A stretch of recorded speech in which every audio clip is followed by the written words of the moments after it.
Muito bom dia, pessoal. Estamos de volta aqui para mais um encontro do curso Gerando Finanças para a Glória de Deus. Tá? E vamos dar continuidade hoje à aula sobre tipos de investimento, que nós começamos na semana passada, não concluímos, então vamos dar sequência agora. O meu nome é Laduir Pinelli, eu vou ser o facilitador para vocês desse tema de tipos de investimento. Tá? Então, só para relembrar, tá, nós temos várias formas de ajudar as famílias a se equilibrar financeiramente. Então, retomando, nós temos na igreja o Ministério Base, que é o ministério que que faz mentoria para as pessoas que querem se reorganizar financeiramente, querem se reestruturar financeiramente. Nós temos o livro Finanças em Família, que é o livro que o Paulo Merode escreveu, que está servindo de base também para todo esse treinamento, recomendo a leitura.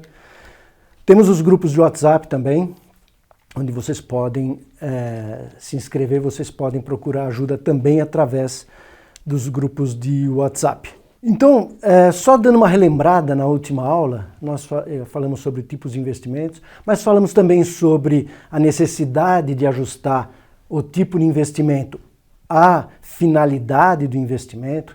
Falamos também sobre o tipo de investidor, perfil de investidor, agressivo, moderado, conservador.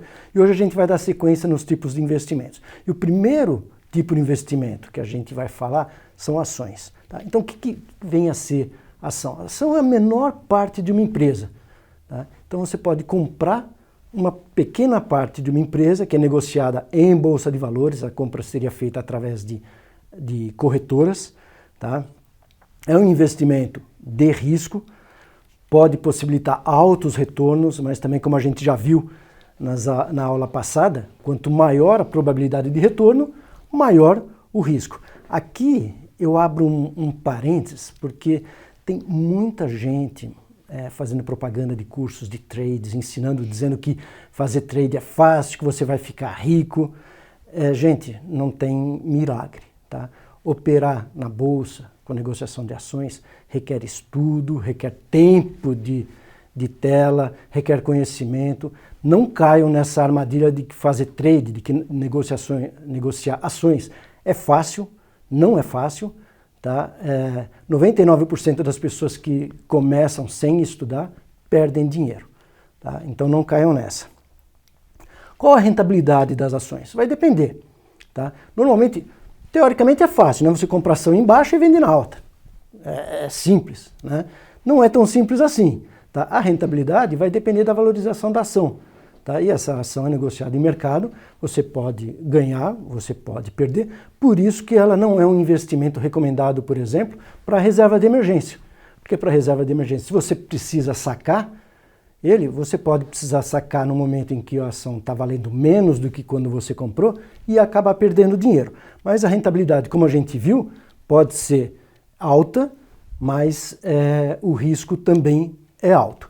Quais são as vantagens da ação? Como a gente vinha falando, o alto potencial de retorno e uma eventual renda passiva através de pagamento de dividendos. As empresas, quando elas dão lucro, elas distribuem os dividendos proporcionalmente à quantidade de ações que você tem.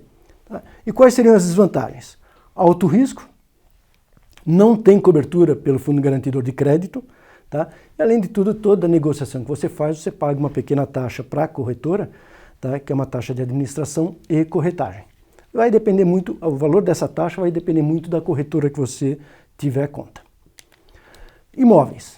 Bem, aqui imóveis não precisa falar muito, né? Imóveis são imóveis. Né? Pode ser casa, apartamento, terreno, sala, chácara, qualquer tipo de imóvel. A questão aqui é a rentabilidade.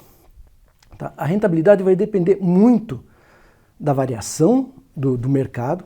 Tá? Então nós tivemos alguns anos atrás uma supervalorização dos imóveis, né? E vai depender também do tipo do imóvel. Né? Então, por exemplo, se você tem um terreno, a rentabilidade do terreno vai ficar restrita à valorização do terreno. Enquanto se você tem uma casa ou uma sala comercial, por exemplo, você pode ter a rentabilidade do aluguel. Tá? Quais são as vantagens dos imóveis? A segurança é um bem físico, você tem ele é físico, ele é tangível, né? Ele pode te gerar uma renda passiva de aluguel. Quais as desvantagens? Manutenção periódica, né? Não tem jeito, tem que gastar com manutenção do imóvel. A depreciação do imóvel, ele vai perdendo valor conforme ele vai ficando cada vez mais velho. Baixa liquidez, tá? Se você precisar do dinheiro, você vai ter que vender. E vender um imóvel não é uma coisa que se faz do dia para a noite, demanda tempo. Tá? Risco de vacância, ou seja, se você tem um apartamento e ele fica vago, além de você não receber o dinheiro do aluguel, às vezes você ainda tem que arcar com despesas de condomínio. Né? Então, em vez de você passar a ter uma renda passiva, você passa a ter uma dívida. Né? E o IR, que ele incide tanto sobre a renda do aluguel, quanto sobre o lucro numa eventual venda.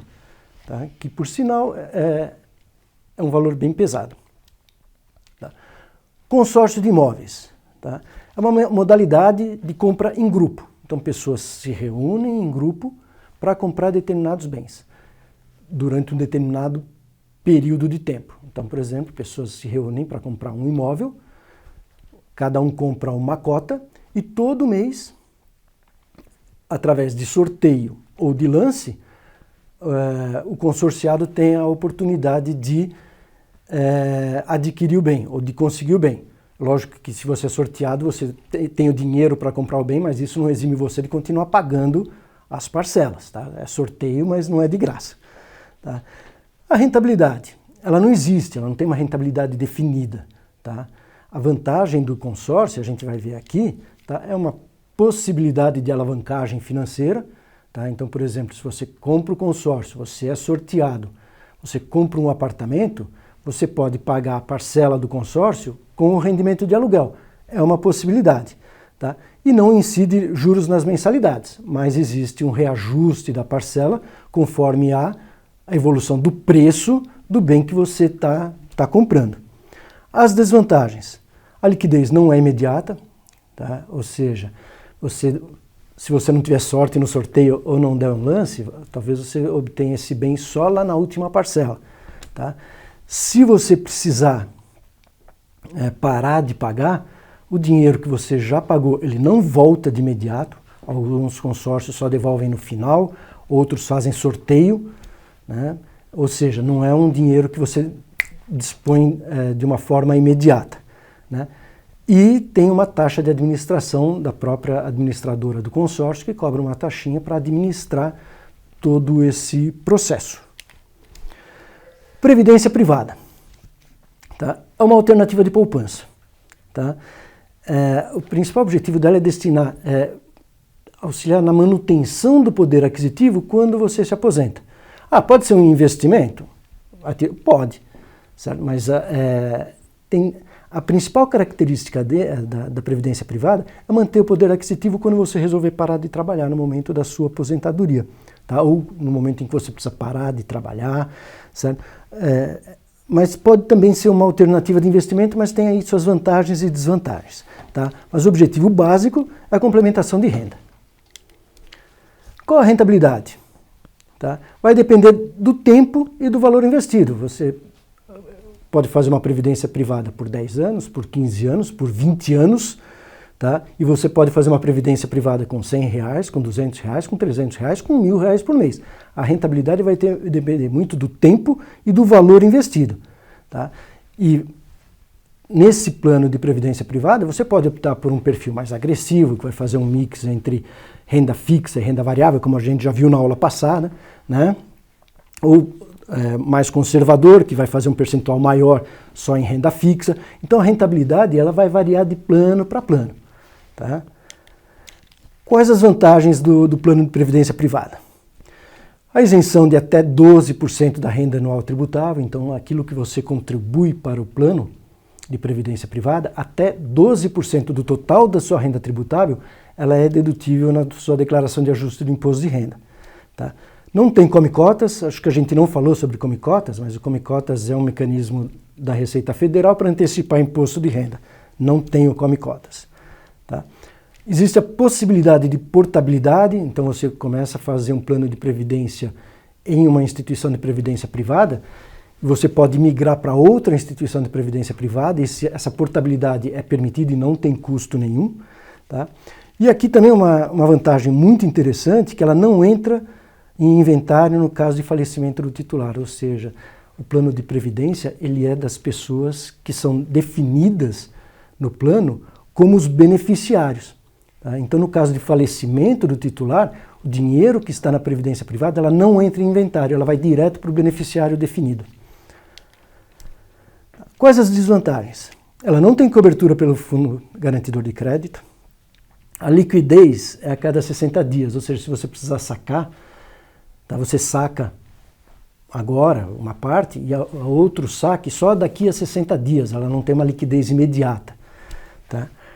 O imposto de renda, tá, no resgate, da mesma forma que você tem a dedutibilidade no momento que você faz o aporte, quando você resgata, você paga o imposto de renda. Né? Não tem como ser diferente. E cobrança de taxa de carregamento e taxa de administração. Tá? Em planos de previdência, por exemplo, de empresas ou de instituições de classe, essa taxa de administração normalmente ela é zerada. Tá? Se você vai fazer em um banco, ele vai te cobrar uma taxa de administração. Muito importante, quanto menor a taxa, melhor, porque ela pode comer boa parte da sua rentabilidade. Tá? Então, gente, esses são os tipos mais comuns de investimentos, aqueles que, digamos assim, a gente considera possibilidades, né? Considera como investimentos seguros, lógico, avaliando o grau de risco e o perfil do investidor, né? Mas só para memorizar, como a gente já viu na aula passada, né? Todos os investimentos eles devem estar alinhados aos objetivos de cada um e ao perfil do investidor. Se o investidor tem um perfil moderado, não vai querer investir em ações, ele vai morrer do coração. Tá? Então, só fazendo um breve resumo, né? Se você vai fazer uma reserva de emergência, como a gente já viu, o ideal são investimentos de alta liquidez e baixo risco, tipo CDB, fundos de renda fixa e tesouro direto.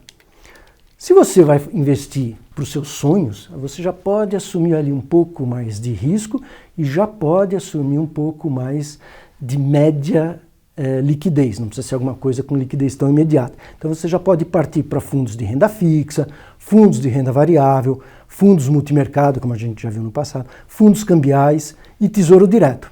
Tá? E se o objetivo do investimento é a aposentadoria, tá? Aí você já pode assumir mais risco, porque você tem mais tempo para absorver eventuais perdas, tá? E não precisa de liquidez imediata, porque você já está pensando que vai sacar aquilo lá no futuro. Então a gente pode falar de previdência privada, de consórcio, de imóveis, de fundos imobiliários e ações. Tá? E como dica, né, a gente tem visto várias notícias, a respeito de pirâmides financeiras. Né? Não tem jeito. Né? Muito cuidado com pirâmide financeira. Tá? Ofereceu risco, ofereceu rentabilidade muito alta, cai fora.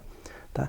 E outra coisa importante é a diversificação. Tá? A gente nunca deve colocar todos os nossos ovos numa mesma cesta. Né? Isso minha avó já me ensinava. Tá? É diversificar. Se uma vai mal, a outra vai bem. Se um risco é um pouco maior, eu tenho que ter uma coisa com um risco um pouco menor. É super importante. E né, só falando de pirâmide financeira, nada melhor do que se apoiar na palavra de Deus, que também conhece muito bem o mercado financeiro e já dizia lá em Provérbios, né, que quem planeja e trabalha com dedicação ficará rico. Quem quer ficar rico da noite para o dia, acaba perdendo o pouco que tem. Está lá em Provérbios 21:5. Então ele já nos alertava. Gente, a nossa riqueza vem do nosso trabalho. Tá? Os tipos de investimentos, eles são para aquilo, para conseguir os nossos sonhos, para a reserva de emergência, para a nossa aposentadoria. Tá? Fujam desses investimentos que prometem milagre. Não existe milagre. Não existe rentabilidade de 20% ao mês. Tá? É aquilo, oferece 20% ao mês, o risco é alto. Você está arriscado a perder tudo, como a própria palavra de Deus já diz. Tá? Com isso, a gente encerra, né, essa aula sobre tipos de investimentos. Eu me coloco à disposição de vocês para falar, se vocês tiverem dúvida. Nós temos os canais que a gente já passou no começo da aula. Pode nos procurar, a gente orienta. Tá? Então, a gente dá encerrado esse tema, tipos de investimentos, e gostaria de encerrar com uma oração. Tá? Então, nós nos colocamos diante de Deus. Senhor nosso Pai, nós te agradecemos pela oportunidade e pelo privilégio que temos de poder compartilhar um pouco do nosso conhecimento com os nossos amigos através dessas ferramentas, através da tecnologia. Pedimos, Pai, da tua sabedoria, do teu discernimento sobre cada um, sobre cada família que está assistindo esse treinamento, Pai, que o Senhor possa falar aos corações deles, que o Senhor possa direcionar, que o Senhor possa capacitar eles para que possamos, Pai, aprender a investir, mas sempre pensando na glória de Deus, sempre pensando, Pai, em te honrar, em te glorificar, Pai, através dos nossos recursos, através dos nossos investimentos, que tudo, Pai, seja feito para a tua honra e para a tua glória. Te agradeço pelo privilégio que eu tenho de poder passar um pouco desse conhecimento que também vem de ti, Pai. Te agradecemos, te louvando desde já no nome santo e poderoso de Jesus. Amém.